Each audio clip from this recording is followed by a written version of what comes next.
65 میں کیا ہوا؟ پہلی لڑائی تو ہوئی رن آف کچھ میں، جس میں مجھے یاد ہے کہ میرے بھائی گئے، میرے سگے بھائی، میرے خالہ زاد بھائی وہاں پہ گئے، رضاکارانہ طور پہ کچھ رضاکار بھی بلوائے گئے تھے، ان کو چند ہفتے کی ٹریننگ دی گئی تھی، اور رن آف کچھ میں عجیب معاملہ ہوا۔ ابھی میں نے تصویر منگوائی ہے، دکھائیں گے، ویسے لوگ انہیں جانتے ہیں، میجر نادر پرویز صاحب کو 2 دفعہ انہیں ستارے ضرورت ملا۔ He was A lieutenant run of کچھ میں، اچھا، اور انہوں نے ایک پوری کمپنی گرفتار کر لی، انڈین آرمی کی ایک پوری، یہ منرل رچ علاقہ ہے، دلدلی علاقہ ہے جی، وہ ابھی تک اس کا فیصلہ نہیں ہو سکا۔ اس کے بعد یہ بے چینی جو پھیلی اور نہرو کی پوزیشن بہت خراب ہوئی، چینیوں نے علاقہ ان سے لے لیا، اور مطلب ان کی ضرورت تھی کہ کچھ اپنے میں بحال کرنے کی، ادھر ایوب خان کی بھی ایک ضرورت تھی کہ بھائی فاطمہ جناح والے الیکشن میں دھاندلے کے الزامات لگے تھے کہ اپنی کوئی پوزیشن بحال کریں، تو ایک دو بہت کائیاں آدمیوں نے، ایک کا نام تھا ذوالفقار علی بھٹو، دوسرے کا تھا عزیز احمد سیکٹری خارجہ، and they were a group.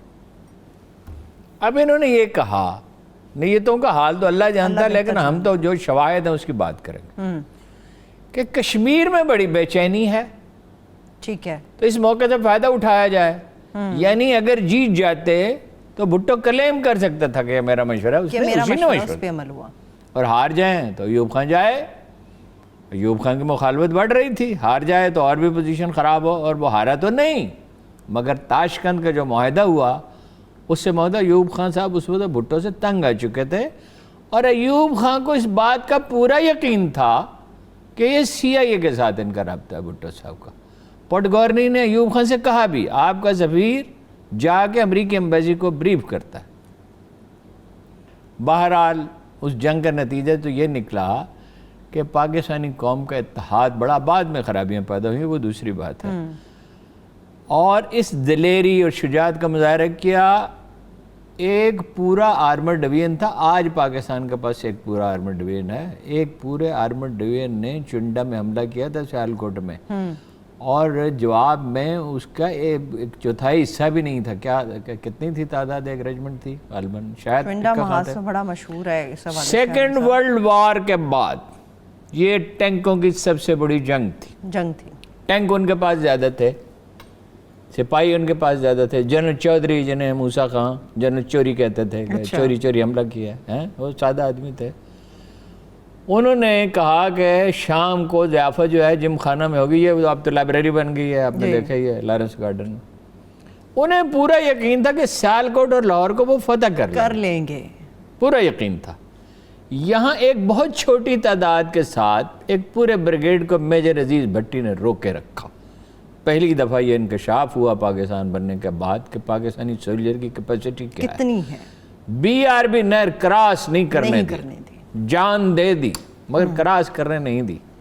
مجھے یاد ہے کہ میں جنرل اختر پہ کتاب لکھ رہا تھا تو میں ان دیہات میں گیا کہ یہاں ایک جگہ پہ انہوں نے توپ خانہ لگایا تھا، یہ was a young officer, major تھے شاید، تو ایک بڑے میاں سے آپ کو بتایا گیا کہ ان کا گھر ہے، تب میں نے ان سے کہا کہ یہاں ایک میجر ہوتا تھا اختر، وہ آیا تھا یہاں، اس نے توپ خانہ گاڑا تھا، تو وہ خاص جو لینگویج ہے روہتک حصار والوں کی، تو اس نے کہا میرا نہیں، میرے لمڈے کا دوست تھا، وہ لمڈے کی عمر 65 ایئرس تھی، وہ بڑے میاں خود 80 سال کے تھے اور صحت مند نظر آتے تھے۔ یہ سیکنڈ ڈیفینس لائن تھی، یہ جو نہر ہے، ٹھیک ہے، اس پہ ابھی چند سال پہلے تک مورچے بنے ہوئے تھے، یہ جو کیمپس والی نہر ہے، خیر وہ BRB کراس کرنا نہیں دیا۔ لاہور میں بھی اور وہاں بھی ایسی انہیں شکست ہوئی، دنیا میں برطانوی، مجھے یاد ہے ایک برطانوی اخبار کا تراشا، اس زمانے میں اخبار پڑھنا میں نے شروع کر دیا تھا کہ یہ عجیب فوجی ہیں پاکستان کے، اس نے کہا میں نے انہیں دیکھا، وہ ان کے کپڑے بہترین استری کیے ہوئے تھے، جوتے چمک رہے تھے، اور وہ میدان جنگ میں تھے۔ اچھا، اور آسٹریلیا نے تو اخباروں میں تو یہ چھپا کہ پاکستان میں بہت بری شکست دی ہے ان کو، بہت 3 گنا بڑی فوج کا حملہ تھا، اور پاکستانی فوج کا امیج اس سے بہت مضبوط ہوا۔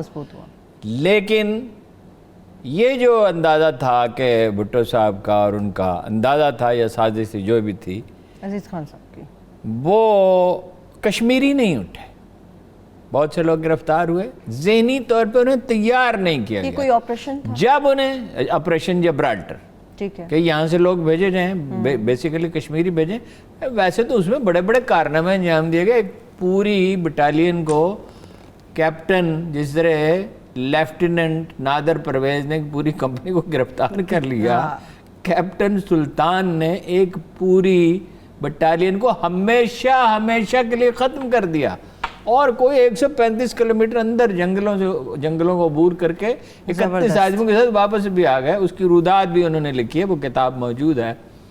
اور ایک بھی آدمی ان کو خراش بھی نہیں ہے. اور جب انہوں نے اپنی سب سے سخت جنگ لڑی تو ان کے آدمی سردی کی وجہ سے بخار میں مبتلا تھے. یہ جو کیپیسٹی اس وقت دیکھنے میں آئی, 71 میں تو ایک سیاسی جنگ تھی, تھوڑی سی فوج تھی, اور یہاں ایک اقتدار کی کشمکش جاری تھی. وہ تو کوئی جنگ ہوئی ہی نہیں, اس میں کیا سوال ہے. اب یہ کولڈ سٹارٹ کا بھی جو آئیڈیا ہے انہوں نے کر کے دیکھ لیا نا فیبرری میں. اور واقعہ یہ نہیں ہے کہ ایک جگہ پہ انہوں نے کوئی میزائل پھینکے یا کیا, کوئی گھاس جل گئی اور کوئی درخت تباہ ہو گیا. ہمارا کوا بھی ایک مارا گیا. ادھر سے کوئی 70 جہاز اڑے تھے, اچھا, ادھر سے بھی کوئی 40-45 اڑے تھے. وہ تو پھر ان کے حواس تو اس وقت ٹھکانے آئے کہ انہیں تو پتہ ہے. اس سے پہلے یہ ہو چکا تھا, وہ انڈیا بار بار ہمیں آزما چکا ہے. 2 دفعہ اسرائیل کے طیارے آئے ہیں ضیاء الحق کے دور میں, اور دونوں دفعہ ان کو بتا دیا گیا کہ اس کا نتیجہ کیا اس کا نتیجہ کیا نکلے گا.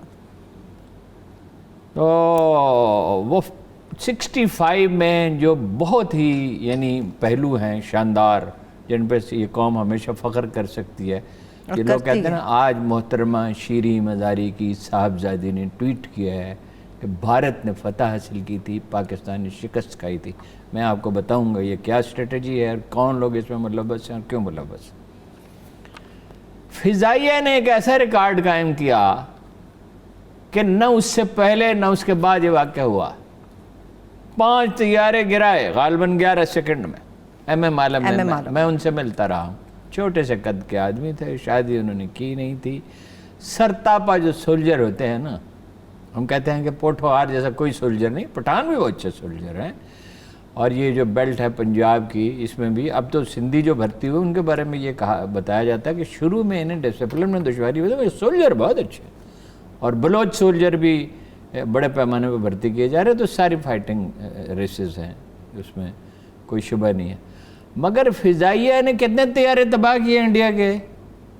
75 طیارے تباہ کر دیے, اور وہ غائب ہو گئے فضا سے. وہ انہیں ڈھونڈتے پھرتے تھے پاکستانی پائلٹ.